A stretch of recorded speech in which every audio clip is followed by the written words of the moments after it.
Hi student, GIT का online class में आप लोग का स्वागत है। और आज की क्लास में हम लोग जानने वाले हैं पैराग्राफ ग्रुप और स्टाइल ग्रुप के बारे में कि पैराग्राफ ग्रुप का यूज कब और कहाँ पे, और सेकेंड हम लोग स्टाइल ग्रुप का उपयोग कहाँ पे किया जाता है, वही एक एक करके समझने वाले। तो देखो, मैंने पिछले क्लासेस में मल्टी लेवल लिस्ट बताया था और इंक्रीज और डिक्रीज पहले पढ़ चुके हैं हम लोग, इसीलिए हम लोग इसके बारे में नहीं जानेंगे। आज का जो मेन हमारा टॉपिक है पैराग्राफ ग्रुप में, वह है हमारा सॉर्ट। अब सॉर्ट ऑप्शन क्यों दिया है, इसका क्या यूज है, सभी लोग ध्यान देना।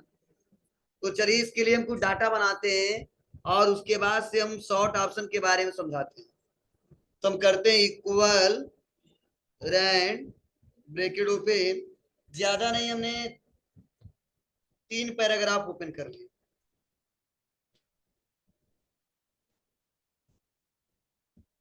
ठीक है, मैंने यहाँ पे ये समझो लिखा ही हमने है, यहाँ पे टेक्स्ट टाइप किया है। अब यहाँ पे जो ऑप्शन दिया सॉर्ट, इसका क्या यूज है, तो आप लोग सुने होंगे असेंडिंग ऑर्डर और डिसेंडिंग ऑर्डर। बोलो, कितने लोग जानते हैं असेंडिंग और डिसेंडिंग?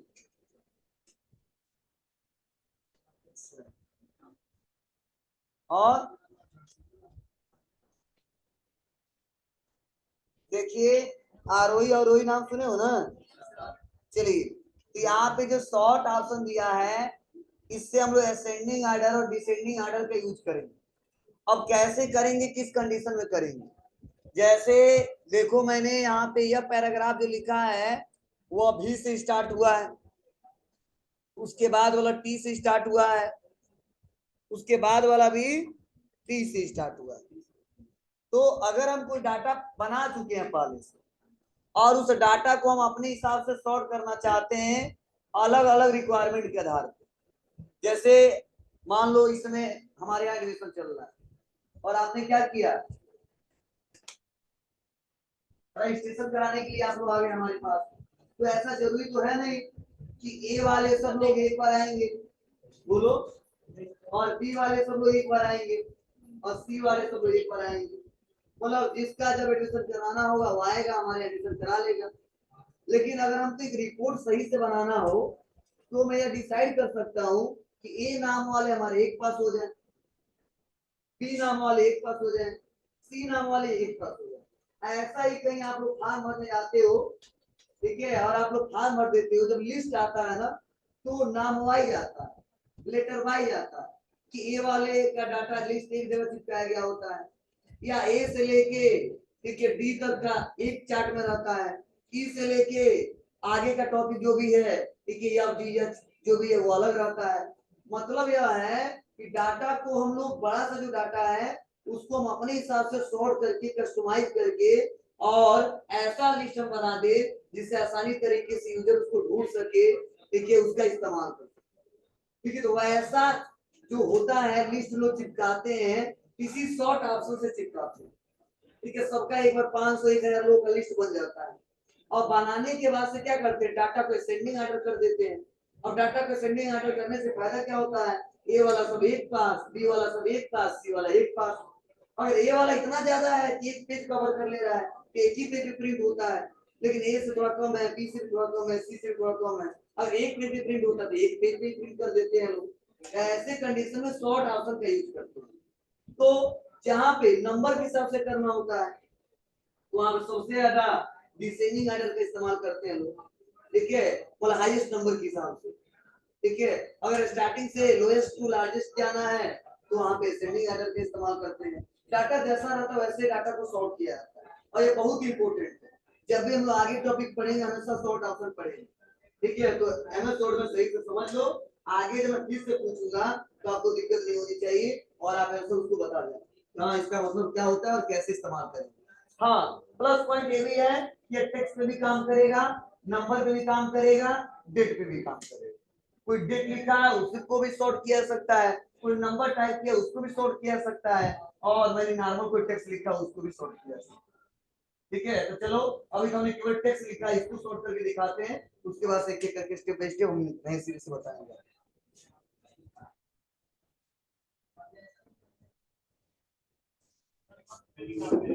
क्या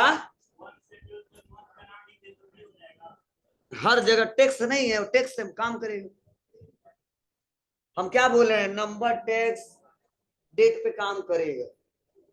ठीक है, जैसे चाहते हो वैसे सॉर्ट कर सकते। ठीक है, तो शॉर्ट में दो ही आएगा, ये तो बढ़ते क्रम है तो घटते क्रम। सेलेक्ट।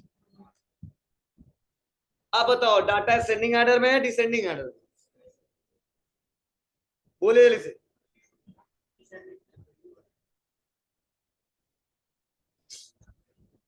नहीं पता?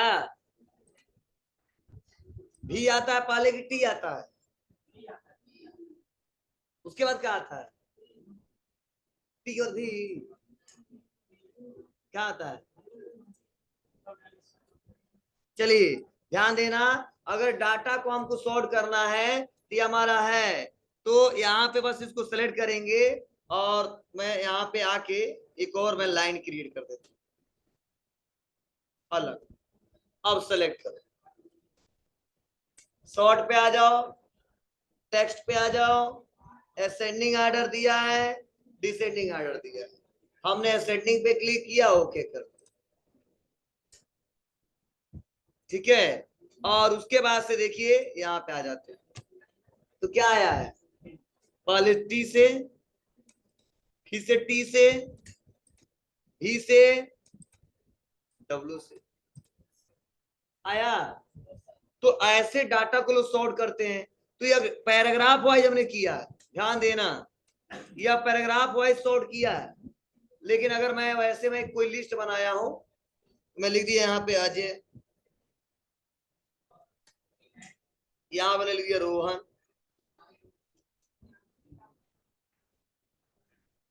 मोहन, रुपेश। कौन बोल रहा है बीच में ज्यादा? मजा आ रहा है क्या आप लोग को?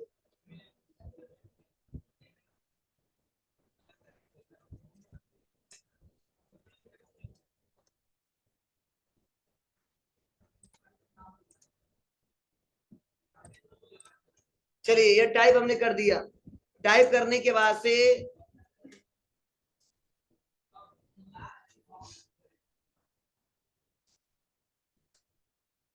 यहाँ पे इतना मेंशन किया है। अब देखो इसको मैं सेलेक्ट करूंगा, मतलब समझाने के लिए लिखा हूं, लेकिन ऐसा जल्दी ये लिख के नहीं किया जाता है, ऐसे ही पैराग्राफ मिल जाता है, लाइन मिल जाता है, उसको करना होता है। तो चलो मैं ए से लेके और यहाँ तक यस तक सेलेक्ट कर लिया। अब मैं देखो इसको डिसेंडिंग ऑर्डर में करना चाहता हूँ, मतलब डिसेंडिंग ऑर्डर में करना चाहता हूँ। ठीक है, पहले डी आए, तब सी आए, तब बी आए, तब ई आए। ठीक है, तो देखो हमारा डाटा इस समय ना असेंडिंग ऑर्डर है ना डिसेंडिंग ऑर्डर। हम सोच रहे डिसेंडिंग ऑर्डर में कर दे इसको, तो बस इसको सेलेक्ट करेंगे, सॉर्ट पे क्लिक करेंगे। देखो जैसे सॉर्ट पे क्लिक किया ना, तो यहाँ पे आ गया टेक्स्ट, और असेंडिंग या डिसेंडिंग, तो डिसेंडिंग कर क्लिक कर दिया, कर दिया ओके। तो देखो पहले आएगा यस से, तब R R R M A, data सही हो गया। ऐसे ही जब ज्यादा डाटा रहता है और टेबल में बना होता है, कोई लिस्ट बनाया गया होता है, तो वहां पे इस ऑप्शन का बहुत ज्यादा यूज किया जाता है। तो मैंने तो यहाँ पे ऑप्शन दिया है इसी समय, इसीलिए मैं यहाँ पे बता दे रहा हूँ।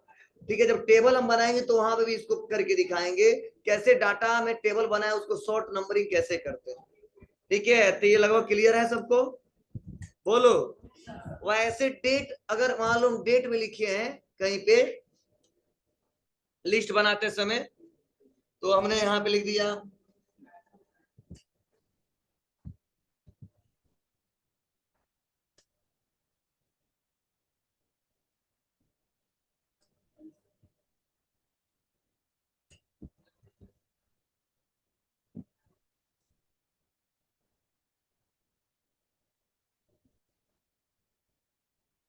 ये हमने टाइप कर दिया। अब टाइप करने के बाद से देखिए क्या असेंडिंग है डिसेंडिंग है, ना असेंडिंग आ रहा ना डिसेंडिंग। ठीक है, हम इसको सेलेक्ट करेंगे, सॉर्ट पे आएंगे, अपने आप समझ गया डेट लिखा आपने, ठीक है।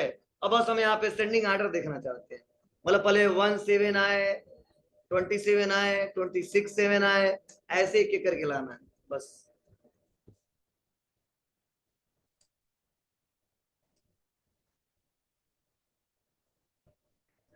क्या बात, अरे क्या कह रहे हो? तो अपने ही सब सॉर्ट करेगा, कुछ भी लिख दो, बीच में लिख दो, लिख दो 1 6, यहाँ पे कोई दूसरा डेट दे दो।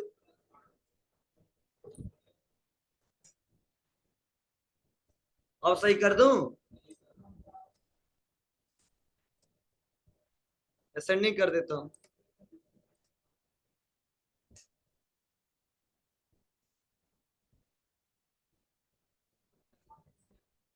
आ रहा जी, तो देखो पहले जून लिया, जून, तब जुलाई, मतलब जून वाला डाटा पहले आया, जुलाई वाला बाद, मतलब पहले देखो डेट मैच करा रहा है, लेकिन डेट से पहले क्या मैच करा दिया, मंथ, मतलब पहले मंथ मैच कराया, उसके बाद डे, फिर से अगले मंथ को तब डे, ईयर तो सेम है, अगर ईयर भी रहता तो ईयर के हिसाब से मैच कराता, ईयर तब मंथ तब डे। तो यह अपने हिसाब से इसको ऐसा बताया गया है, वो अपने हिसाब से समझ लेता है और डाटा को लाके दिखा देता है। वैसे ही अगर नॉर्मल हम कोई नंबर टाइप किए हैं, मान लो हम नंबर वैसे तो टेबल बनाते हैं तो वहां पे ज्यादा यूजफुल आता है, वैसे मैं टाइप प्रेजेंट में कर दे रहा हूँ 1 7 8 9 2 3 4, इधर उधर हमने टाइप किया, ठीक है। अब देखो मैं सही कर देना चाहता हूँ 1 2 3 4 5 ऐसे करना चाहता हूँ, शॉर्ट बता दिया नंबर है, बस सेंडिंग 1 2 3 4 7 8 9, समझ रहा है। अभी डाटा टेबल में रहता ना, तो इससे संबंधित टेबल में जितना डाटा रहता वो जहां पे नंबरिंग जाता डाटा उसके साथ लगता। तो आगे हम टेबल जब पढ़ाएंगे तो वहां भी डिटेल में आपको समझाएंगे। बस आज समझिए, डाटा को बढ़ते क्रम में या घटते क्रम में देखना हो, सॉर्ट करके छांट करके, तो उसके लिए सॉर्ट A to Z और Z to A का इस्तेमाल किया जाता है। क्लियर है? और इतना आपको पता है, पहले से पढ़े हो, बस प्रैक्टिकल नहीं जानते तो कैसे होगा, कैसे करेंगे वो हमने बता दिया। अब इसके बाद से अगला है, देखो यहीं पर ऑप्शन दिया है शो और हाइड, शो और हाइड। देखो शो और हाइड का इस्तेमाल हम लोग ज्यादातर हम लोग किसी पैराग्राफ में या किसी लाइन में कुछ सिंबल ऐसे होते जो लगा देते हैं, लेकिन वो दिखाई नहीं देता है कि हमने रियल में अप्लाई किया है, तो उसको शो करने के लिए या कुछ मार्क लगा देते हैं, उसको शो करने के लिए शो और हाइड का इस्तेमाल करते हैं। इसके लिए शॉर्टकट की भी है, लिख लो तो बता रहा हूं कैसे यूज करेंगे इसको। Show and hide, control plus asterisk,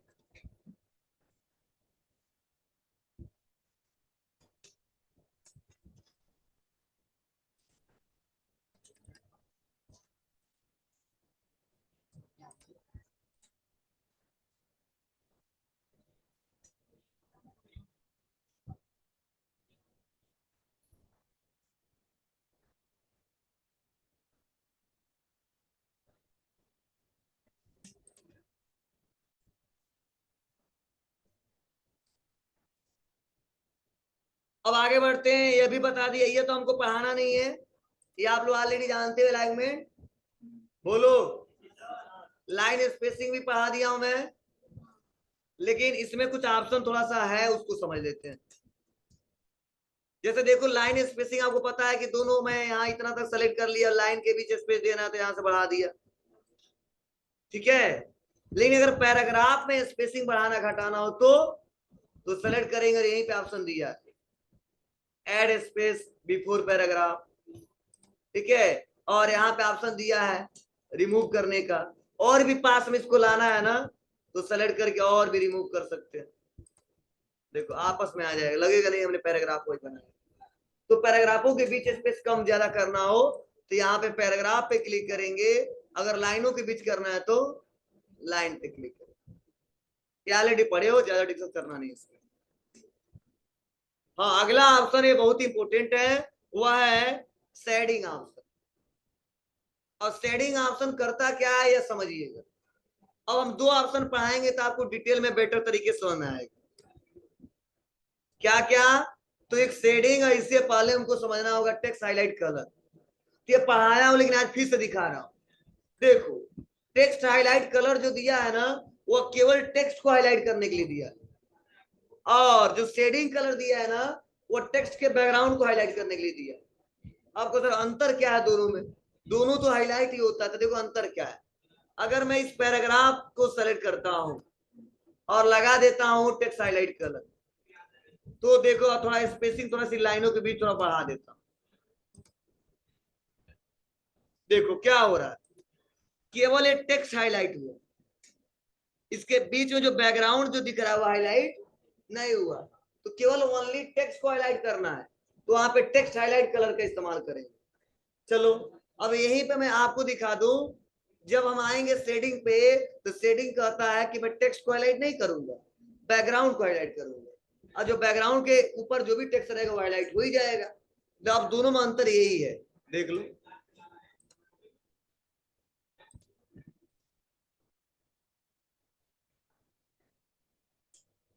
मतलब पूरे बैकग्राउंड को हाईलाइट किया, इस पूरे बैकग्राउंड पे जो लिखना था हमने लिख दिया, या पूरे पैराग्राफ पे किया है लेकिन टेक्स्ट पे केवल किया है, बैकग्राउंड पे नहीं किया। समझे? तो जहां पे केवल टेक्स्ट हाईलाइट करना, क्या यूज करोगे? टेक्स्ट हाईलाइट करोगे। जहां पे टेक्स्ट के साथ साथ उसका बैकग्राउंड भी हाईलाइट करना है, तो क्या करोगे? Shading option. समझे? तो दोनों में अंतर में दिखा दिया हूं। देखो, इसमें इतना गैपिंग आ रहा है, इसमें नहीं आ रहा। क्यों नहीं आ रहा? रीजन।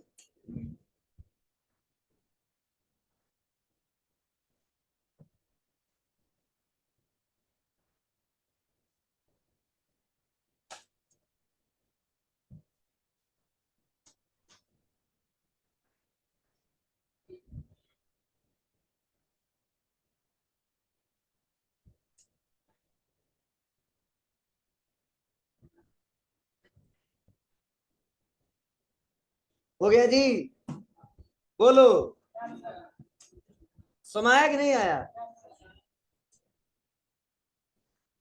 और अगला इसी में लास्ट ऑप्शन हुआ दिया है बॉर्डर, कि अगर आप कोई टेक्स्ट लिखते हो और उस टेक्स्ट के बॉटम पे, राइट में, टॉप पे, लेफ्ट में, या ऑल बॉर्डर अगर आप अप्लाई करना चाहते हो, तो उसके लिए इसका यूज कर सकते हो।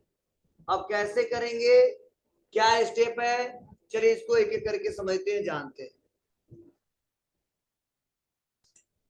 जैसे देखो, मैंने यहाँ पे टाइप किया,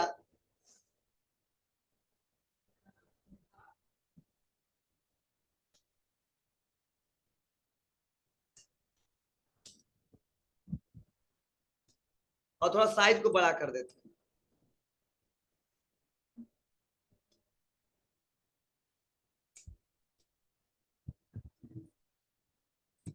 देखो, अगर मैं यहाँ पे सोच रहा हूं इसके नीचे एक बॉर्डर लग जाए, तो कई लोग दिमाग क्या लगाते हैं, ये सेलेक्ट करते हैं और लगा देते हैं अंडरलाइन। क्या लगाते हैं? अंडरलाइन। लेकिन दिक्कत है, जब अंडरलाइन लगाते तो केवल टेक्स्ट पे अंडरलाइन लग जाता, वो बॉर्डर जैसा नहीं दिखता। बॉर्डर का मतलब यह है थोड़ा सा इससे अलग हो, ठीक है, और लगे कि हमने बॉर्डर क्रिएट किया है। राउंड बॉर्डर कर सकते हैं, आउटसाइड बॉर्डर कर सकते हैं, आल बॉर्डर कर सकते हैं। इसीलिए जब हेडिंग का लाइनिंग देना हो, एक हेडर दिखाना हो, तो वहां पे हेडिंग का अंडरलाइन का इस्तेमाल करें। लेकिन अगर हमको बॉर्डर के जैसा ही रियल में शो कराना है, तो बस क्लिक बॉर्डर, बहुत सारे बॉर्डर हम लगाना चाहते हैं। कहाँ? Bottom border. हम यहाँ पे बॉटम बॉर्डर आया। देखो, इसमें उसमें अंतर समझ आ रहा है। चलो, अब इसको सेलेक्ट करके बीच में कर लो। तो ऐसे हम लोग देखते हो, फार्म और लोग बनाते हैं ना, तो ऐसा बार बार टाइप करते मेन हेडर में। चलो, अगर हम पूरा बॉर्डर लगाना चाहते हैं, तो सेलेक्ट सेलेक्ट नहीं करना, बस क्लिक करना उसके सामने, और आ जाना, कर देना आल बॉर्डर।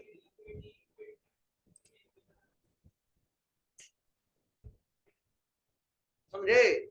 अगर ऐसे मैनुअली बनाना है तो नहीं बना पाएंगे। तो यह बॉर्डर लगाने का प्रोसेस है, क्या बॉर्डर लगाना कैसे, और नहीं लगाना तो नो बॉर्डर। अब इसमें कई सारे बॉर्डर दिए गए, हॉरिजॉन्टल, वर्टिकल, अब जैसे जहां जहां लाना है वो ला सकते हो जाएगा। बोलो, अब यह क्यों दिया है, ये आगे हम पढ़ाएंगे। ड्रॉ टेबल इसमें पढ़ाएंगे तो उतना समझ में नहीं आएगा। ड्रॉ टेबल पढ़ाऊंगा, कहाँ पे है, तो देखो इंसर्ट टैब में दिया है ड्रॉ टेबल। तो पहले दिखा दिया उन्हें, कहो सब छोड़ दिए, ठीक है, इसीलिए मैं दिखाया हूँ। आगे ऑप्शन है, पढ़ाऊंगा, यहाँ पे समझाऊंगा तो लेंदी प्रोसेस हो जाएगा, समझ में नहीं आएगा। ये बस आज बस इतना समझिए, बॉर्डर लगाना बताया, ऐसे बॉर्डर लगाया जा सकता है। क्लियर है? बोलो। अब नेक्स्ट आगे बढ़ते हैं, और अगला है स्टाइल। अब स्टाइल का क्या मतलब है?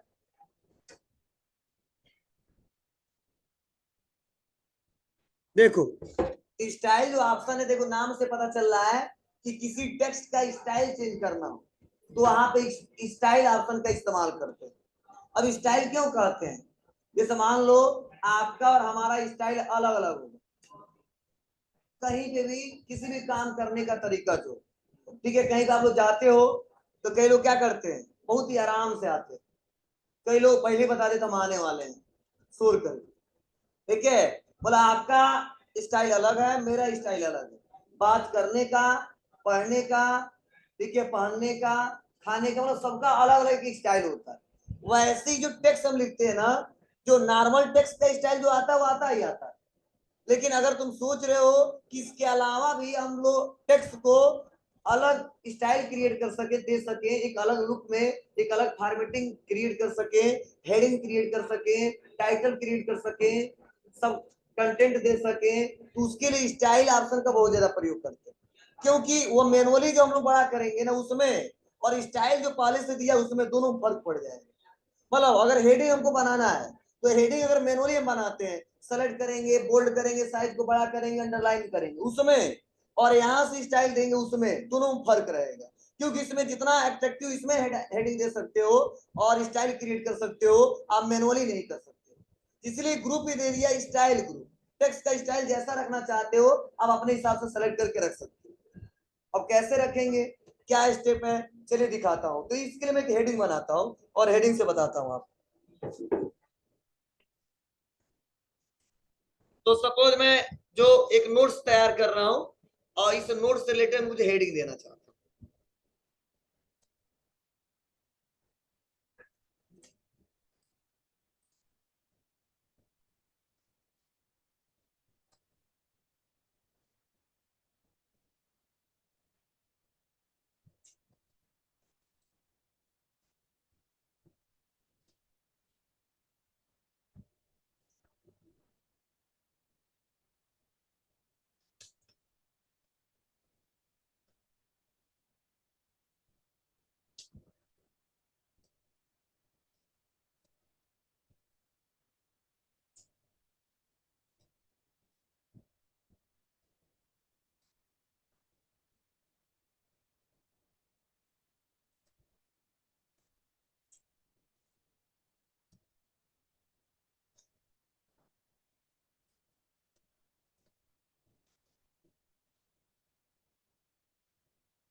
अब देखो यहाँ पे कॉपी करता हूं इसको।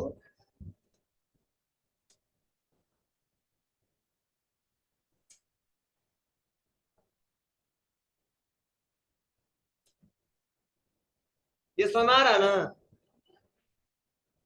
फेमस सर क्या कर रहा है, पढ़े हो आप? बस हमको समझाने के लिए वैसे से बता।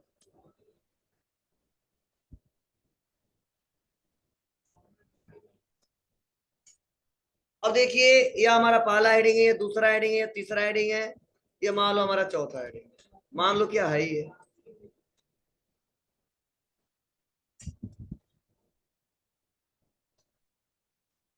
अब मैं सोच रहा हूँ हेडिंग दूं, तो देखो एक तरीका क्या अपनाओगे आप लोग। बहुत करोगे तो यहाँ सेलेक्ट करोगे, बोल्ड कर दोगे, थोड़ा साइज बड़ा कर दोगे, इसको कलर कर दोगे, फॉन्ट चेंज कर दोगे।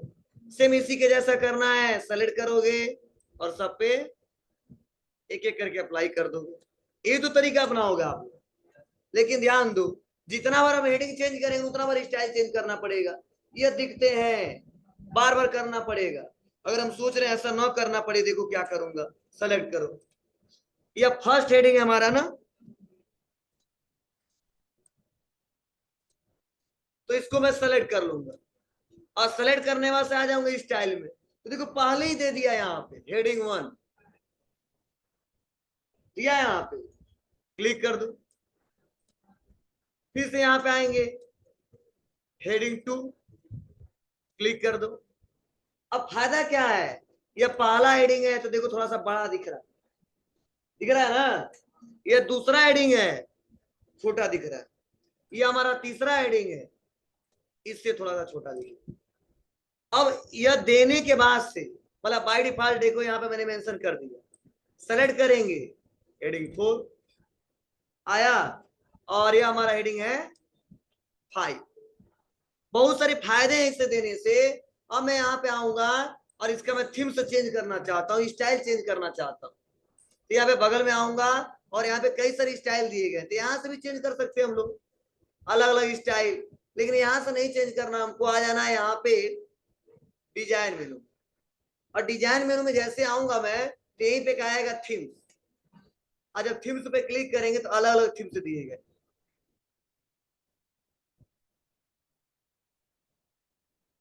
चेंज हो रहा है, बोलो एक बार सब में चेंजिंग हो रहा है कि नहीं हो रहा है?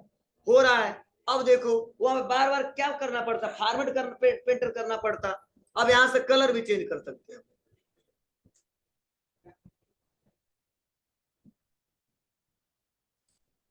और इसका देखो स्टाइल भी देखो यहाँ पे चेंज कर सकते हैं, यहां से भी ये सब स्टाइल ही दिया है।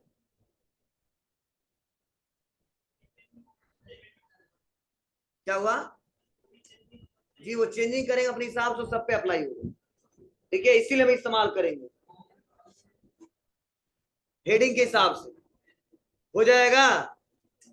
बोलो, अब दूसरा फायदा क्या है, जो हमने हेडिंग दिया है यार, ध्यान दो, जो हमने हेडिंग यहाँ पे दिया है, अगर मैं सोच रहा हूँ इनके फ्यूचर में हमको पता करना हो कि कितना हमने हेडिंग दिया है, तो आप लोग पता कर सकते हो। वो किससे, यहाँ पे क्लिक करना और आ जाना रेफरेंस टैब, और यहीं पे एक ऑप्शन है टेबल ऑफ कंटेंट, क्लिक कर दो और बस यहाँ पे क्लिक कर दो। देखो यहाँ पे मैनुअली जो हमने मेंशन किया है अपडेट में, वो कितना आ गया, 3। लेकिन हेडिंग हमने कितना दिया, 4। तो भी अपडेट किया जा सकता है, वो आगे का टॉपिक, बस इतना समझो ये कैसे हो रहा है। यहाँ से हेडिंग लगाने के दो फायदा, एक तो हम लोग एक जैसा फॉर्मेटिंग कर सकते हैं, और हेडिंग पहला थोड़ा बड़ा होगा, दूसरा उससे छोटा होगा, तीसरा उससे छोटा होगा, चौथा उससे छोटा होगा। प्लस पॉइंट क्या है कि आप एक बार में पता कर सकते हो कितना आप हेडिंग दिए। और तीसरा फायदा यह है कि हम एक बार में जिस हेडिंग पे जाना चाहते हैं जंप करके जा सकते हैं। आपको यह कैसे, मान लो मैं तीसरे हेडिंग के बारे में पढ़ना है, तो मैनुअली देते तो नहीं जा पाते, खोजना पड़ता कहाँ तीसरा हेडिंग है। लेकिन इसमें देखो बस कंट्रोल दबाओ और क्लिक कर दो, अपने आप तीसरे हेडिंग पे चले जाए। आया, चलो यहाँ पे आते हैं, हम पहले पे यहाँ पे है और दूसरे हेडिंग पे जाना चाहते हैं, कंट्रोल दबाओ, क्लिक करो, दूसरे वाले पे चले जाए। मतलब यहां से स्टाइल से देने के लिए 3 फायदे हैं। पहला कि हम लोग फॉर्मेटिंग एक एक करके स्टेप बाय स्टेप दे सकते हैं एक साथ। दूसरा, हम टेबल क्रिएट कर सकते हैं। तीसरा, जिस हेडिंग पे जाना चाहते जंप करके जा सकते हैं। लेकिन अगर मैनुअली दोगे तो ऐसा संभव नहीं है। तो इसीलिए ज्यादातर लोग क्या करते हैं, जब भी हेडिंग देते हैं ना, वो कहां से देते हैं, स्टाइल ग्रुप से। और स्टाइल ग्रुप से देने में फायदा होता है, जिससे आगे चल के फ्यूचर में उसका इस्तेमाल कर सके, यूज कर सके। हो जाएगा। अगर नहीं करना है तो क्लियर फॉर्मेटिंग सेलेक्ट करके हटा दो, हटा दो।